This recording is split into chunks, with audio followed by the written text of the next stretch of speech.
ನಮ್ಮ ಹುಚ್ಚ ವೆಂಕಟ್ ಅವರ ಪೊರ್ಕಿ ಹುಚ್ಚ ವೆಂಕಟ್ ಚಿತ್ರದ ಹೊಸ ಪ್ರೋಮೋ ರಿಲೀಸ್ ಆಯ್ತು ನೋಡಿದ್ರ?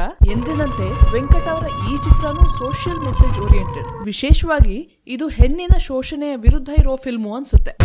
ನಾನೇ ಹೇಳ್ತೀನಿ ಸರ್, ಅತ್ಯಾಚಾರಿಗಳಿಗೆ ನೇರಾಕಿಲ್ಲ ಅಂದ್ರೆ ನನ್ನ ಮಗನ್ ಅವ್ರಿಗೆ ಸಪೋರ್ಟ್ ಮಾಡೋ ಪೊಲೀಸ್ ಆಫೀಸರು, ಜಡ್ಜು ಗಿಜ್ಜು ಎಲ್ಲಾರು ಕೊಚ್ಚಾಕ್ಬಿಡ್ತೀವಿ. ಡೈಲಾಗ್ಗಳೆಲ್ಲ ಸಖತ್ತಾಗಿವೆ. ಹುಚ್ಚ ವೆಂಕಟ್ ಫ್ಯಾನ್ಗಳಿಗೆ ಈ ಚಿತ್ರ ಸುಗ್ಗಿ ತರುತ್ತೆ ಅನ್ಸುತ್ತೆ. ನಿನ್ನಳೆ ಯಾವತ್ತಿದ್ರು ನಿನ್ ಸಾವು ನನ್ ಕೈಲಿ ಕಣೋ.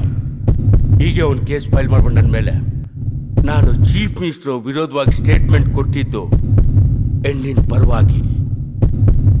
ನೀವು ನೋಡಿದ್ರೆ ಹೆಣ್ಣಿನ ವಿರೋಧವಾಗಿದ್ದೀರಾ ಅಂತ ಅನ್ಸುತ್ತೆ.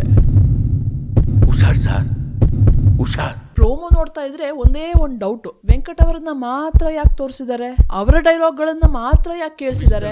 ವೆಂಕಟ್ ಅವರ ಆ ಡೈಲಾಗ್ಗಳು ಮತ್ತೆ ಎದೆ ಹೊಡ್ಕೊಳ್ಳೋ ಆ ಲವ್ ಡಬ್ ಸೌಂಡ್ ಸ್ವಲ್ಪ ಜಾಸ್ತಿ ಆಗಿಲ್ವಾ? ನಿಮ್ಗೇನನ್ಸುತ್ತೆ? ನಿಮ್ಮ ಅನಿಸಿಕೆಗಳನ್ನ ನಮ್ಗೆ ಕಮೆಂಟ್ಸ್ ಬಾಕ್ಸ್ ನಲ್ಲಿ ತಿಳಿಸಿ. ಲೈಕ್ ಮಾಡಿ, ನಿಮ್ಮ ಫ್ರೆಂಡ್ಸ್ ಜೊತೆ ಶೇರ್ ಮಾಡಿ, ಹಾಗೆ ಸ್ಯಾಂಡಲ್ವುಡ್ ಸೆಂಟ್ರಲ್ಗೆ ಸಬ್ಸ್ಕ್ರೈಬ್ ಮಾಡೋದಕ್ಕೆ ಮರಿಬೇಡಿ.